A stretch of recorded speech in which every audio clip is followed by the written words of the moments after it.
Hi everyone, welcome back to Digital Partners. In today's video, we are going to show you how to add links to your Instagram stories. If this video is helpful, let us know in the comments, leave a like, and subscribe to our channel for more tutorials. Let's get started. First, make sure your Instagram app is fully updated. This is important because older versions may not support the link sticker properly. Go to the App Store or Play Store, search for Instagram, and update the app if needed. Once the update is complete, open the Instagram app. Tap the plus icon and select Story.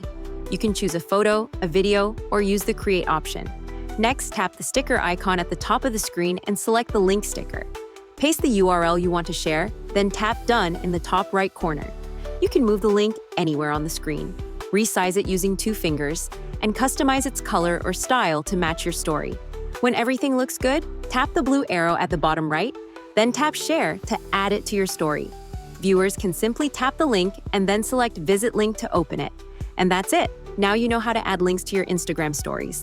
We hope this tutorial was helpful. If you have any questions, feel free to drop them in the comments. Don't forget to like, subscribe, and hit the bell so you won't miss our upcoming tutorials.